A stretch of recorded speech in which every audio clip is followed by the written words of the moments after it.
जय श्री श्याम दोस्तों, आज की कहानियों में आपका स्वागत है। श्रावण माह महत्तम 26वां अध्याय। श्रावण अमावस्या को किए जाने वाले वृक्ष पूजन और कुश ग्रहण का विधान। ईश्वर बोले, हे सनत कुमार, श्रावण मास में अमावस्या के दिन जो करणीय है उसको तथा प्रसंगवश जो कुछ अन्य बात मुझे याद आ गई है उसको भी मैं आपसे कहता हूँ। पूर्व काल में अनेक प्रकार के महान बल तथा पराक्रम वाले, जगत का विध्वंस करने वाले तथा देवताओं का उत्पीड़न करने वाले दुष्ट दैत्यों के साथ मेरे अनेक युद्ध हुए हैं। मैंने शुभ वृषभ अर्थात नंदी पर आरूढ़ होकर संग्राम किए, किंतु महाशक्तिशाली तथा महापराक्रमी उस वृषभ ने मुझको नहीं छोड़ा।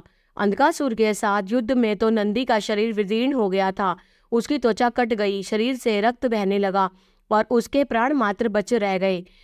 फिर भी मैंने उस दुष्ट का संहार नहीं किया। तब तक वह नंदी धैर्य धारण कर मेरा वहन करता रहा। उसकी इस दशा को मैंने जान लिया। उसके बाद उस अंधक का वध करके मैंने प्रसन्न होकर नंदी से कहा, हे सुव्रत, मैं तुम्हारे इस कृत्य से प्रसन्न हूँ।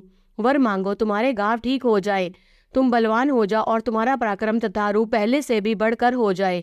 इसके अतिरिक्त तुम जो वर मांगोगे उसे मैं तुम्हें अवश्य दूंगा। नंदीश्वर बोले, हे देवदेव महेश्वर, मेरी कोई याचना नहीं है। आप मुझ पर प्रसन्न हैं तो फिर इससे बढ़कर क्या वैभव हो सकता है।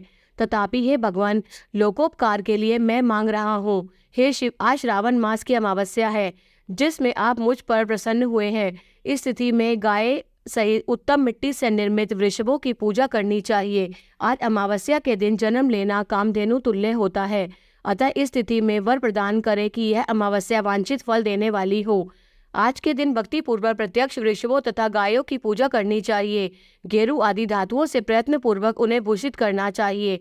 उनकी सींगों पर सोना चांदी आदि के पत्थर मणि और रेशम के बड़े बड़े गुच्छों को भी सींगों पर बांधे। अनेक प्रकार के वर्णों से चित्रे सुंदर वस्त्र से उनकी पीठ को ढक दे और गले में मनोहर शब्द करने वाला घंटा बांध दे। सूर्योदय से लगभग 4 घड़ी बीतने पर गायों को ग्राम से बाहर ले जाकर पुनः सायं वेला में ग्राम में प्रवेश कराएं। आहार के रूप में सरसों, तिल की खली आदि अनेक प्रकार का अन्न इस दिन अर्पित करें। जो इस दिन ऐसा करता है उसे गोधन सदा बढ़ता रहता है। जिस घर में गाय ना हो वह शमशान के समान होता है। पंचामृत तथा पंचगव्य दूध के बिना नहीं बनते हैं। गोबर से लेप किए बिना घर पवित्र नहीं होता। हे सुरोत्तम, जहाँ गौमूत्र से छिड़काव नहीं होता वहाँ चींटी आदि जंतुओं का उपद्रव विद्यमान रहता है। हे महादेव, दूध के बिना भोजन का रस ही क्या है। हे प्रभु, यदि मेरे ऊपर प्रसन्न है तो इन वरों को तथा अन्य वरों को भी मुझे प्रदान कीजिए। हे सनत कुमार, तब नंदी का यह वचन सुनकर मैं बहुत प्रसन्न हुआ। मैंने कहा, हे वृषभ श्रेष्ठ, जो तुमने मांगा है सब हो जाए। हे नंदिन, इस दिन का जो अन्य नाम है उसे भी सुनो। जो वृषभ किसी के द्वारा कहीं भी किसी कार्य में प्रयुक्त नहीं किया जाता और तृण खाता हुआ तथा जल पीता हुआ जो शांति पूर्वक विचरण करता है तथा महान वीर व बलशाली होता है, उसे पोल कहा जाता है। अतः हे नंदिन, उसी के नाम से यह दिन पोला नाम वाला होगा। इस दिन अपने इष्ट बंधुओं के साथ महान उत्सव करना चाहिए। हे वत्स, मैंने उस दिन ये श्रेष्ठ व्रत किए थे, अतः लोगों के द्वारा इस श्रेष्ठ दिन को पोला नाम वाला कहा गया है। इस दिन सभी मनोकामनाओं को पूर्ण करने वाला वृषभों का महान उत्सव करना चाहिए। इसके साथ ही अब मैं इस तिथि में किए जाने वाले कुश ग्रहण का वर्णन करूंगा। श्रावण मास की अमावस्या के दिन पवित्र होकर कुशों को उखाड़ लाएं। वे कुश सदा ताजे होते हैं, उन्हें बार बार प्रयोग में लाना चाहिए। कुश, काश, यव, दूर्वा, उशीर, सकूदक, गेहूं, व्रीहि, मूंज और बलवज, ये सब 10 दर्भ होते हैं। ब्रह्मा जी के साथ उत्पन्न होने वाले तथा ब्रह्मा जी की इच्छा से प्रकट होने वाले हैं दर्भ।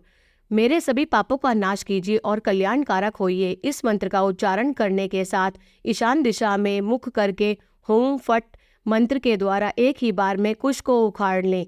जिनके अग्रभाग टूटे हुए ना हो तथा शुष्क ना हो वे हरित वर्ण के कुश श्राद्ध कर्म के योग्य कहे जाते हैं और जड़ रहित कुश देव कार्यों तथा जप आदि में प्रयोग के योग्य होते हैं। 7 पत्तों वाले कुश देव कार्य तथा पितृ कार्य के लिए श्रेष्ठ होते हैं। मूल रहित तथा गर्भ युक्त अग्रभाग वाले तथा 10 अंगुल प्रमाण वाले 2 दर्भ पवित्रक के लिए उपयुक्त होते हैं। ब्राह्मण के लिए 4 कुश पत्रों का पवित्रक बताया गया है और अन्य वर्णों के लिए क्रमशः 3, 2 और दर्भ 1 का पवित्रक बताया गया है। अथवा सभी वर्णों के लिए 2 दर्भों का ग्रंथि युग पवित्रक होता है। यह पवित्रक धारण करने के लिए होता है। इसे मैंने आपको बताया है। उत्पन्न हो हेतु सभी के लिए 2 दर्भ उपयुक्त होते हैं। 50 दर्भों से ब्रह्मा और 25 दर्भों से विष्टर बनाना चाहिए। आचमन के समय हाथ से पवित्रक को नहीं निकालना चाहिए। विकीर के लिए पिंड देने तथा अग्नोकरण करने के साथ और पाद्य देने के पश्चात पवित्रक का त्याग कर देना चाहिए। दर्भ के समान पुण्यप्रद, पवित्र और पापनाशक कुछ भी नहीं है। देव कर्म तथा पितृकर्म ये सब दर्भ के अधीन है। उस प्रकार के दर्भों को श्रावण मास के अमावस्या के दिन उखाड़ना चाहिए। इससे इनकी पवित्रता बनी रहती है। श्रावण मास के अमावस्या का वर्णन क्या किया जाए। हे सनत कुमार, श्रावण मास के अमावस्या के दिन जो कृत्य होता है उसे मैंने कह दिया। श्रावण मास में और जो करणीय है उसे भी मैं आपसे कहता हूँ। इस प्रकार श्री स्कंद पुराण के अंतर्गत ईश्वर सनत कुमार संवाद में श्रावण मास महात्म्य में अमावस्या के दिन वृषभ पूजन कुश ग्रहण नामक 26वां अध्याय पूर्ण हुआ। जय श्री श्याम।